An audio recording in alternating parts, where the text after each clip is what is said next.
المكتب التعاوني للدعوة والإرشاد وتوعية الجاليات بمحافظة بدر.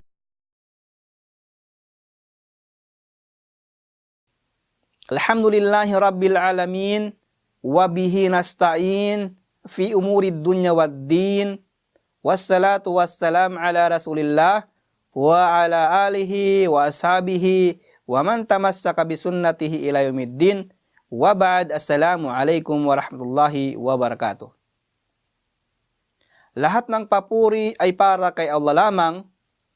Naway ang pagpapala at kapayapaan ay mapasahuling sugo na si Propeta Muhammad sallallahu alaihi wasallam, sa kanyang pamilya, sa kanyang sahaba, at sa lahat ng sumunod sa kanya. Mga mahal na kapatid sa pananampalatayang Islam, Al-Ihsan, bibigyan natin ng maikling pagpapaliwanag ang kahulugan ng Al-Ihsan sa hadis na nabanggit ni Propeta Muhammad sallallahu alaihi wasallam sa mahabang hadis, na kung saan nabanggit din ang al-Islam, al-Iman, at ang al-Ihsan. Tinanong ang Propeta Muhammad sallallahu alaihi wasallam sa mahabang hadis, ano ang al-Ihsan?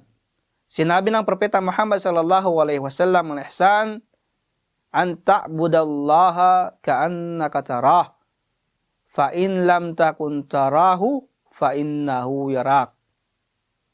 Al-Ihsan, an ta'budallaha ka'annaka tarah, fa in lam takun tarahu fa innahu yarak. Sinabi ng Propeta Muhammad sallallahu alaihi wasallam, ang ihsan, sasambahin mo ang Allah subhanahu wa ta'ala na para bang nakikita mo siya, at kung hindi mo naman siya nakikita, katotohanan ikaw ay nakikita niya. Mga mahal na mga kapatid sa pananampalatayang Islam, ang al-ihsan, sasambahin mo Allah subhanahu wa ta'ala na para bang nakikita mo siya, na para bang nasa unahan mo siya na tumitingin sa iyo. Kung ikaw isasamba sa kanya, sasambahin mo siya ng kumpletong-kumpleto, ng bukal sa puso, ng buong buo.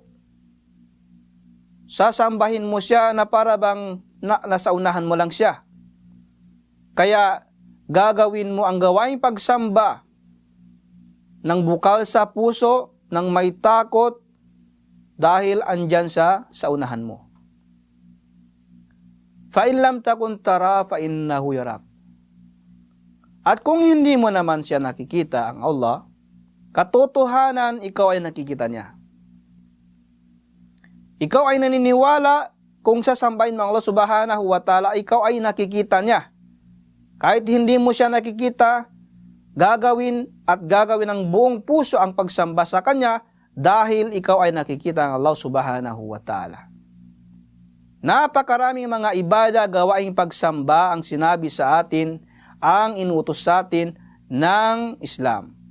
Tulad ng sadaka, tulad ng pag-aayuno, tulad ng zakat, tulad ng pagmamagandang loob sa mga tao, sa magulang, sa mga kapitbahay, ang pagbibigay ng kanilang mga karapatan, ang pagsasabi ng mga mabubuti,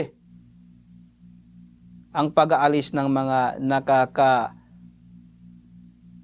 sa mga daan na hindi makakaaya-aya.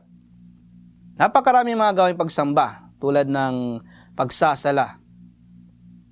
Halimbawa ng pagsasamba ay ang pagdarasal. Gawaing pagsamba, ibada, ay ang pagsasala, pagdarasal. Kung ikaw ay nagsasala, nagdarasal sa Allah subhanahu wa ta'ala, para bang kung nagsasala ka, siya ay nakikita mo, nasa unahan mo siya. Kaya gagawin mo ang pagsasala ng buong puso, ng may sinseridad, ng may sincerity, na para bang nakikita mo siya.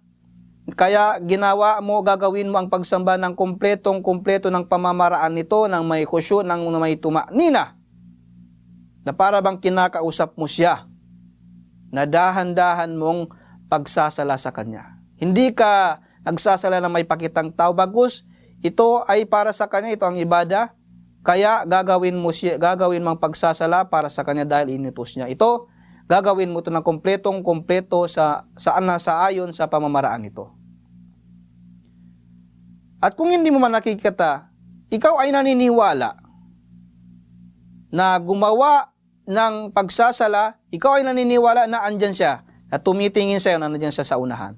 Kaya gagawin mo ang pagsasala ng may sinseridad, ng buong puso, ng bukal, sa puso na para sa kanya lamang. Napakarami pang ibang mga ibada.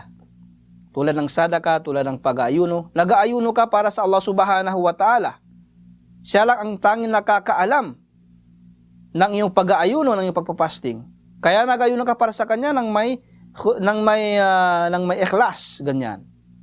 So kung hindi ka nakikita kahit saan man ka naroroon, katotohanan andyan siya, nakikita ka.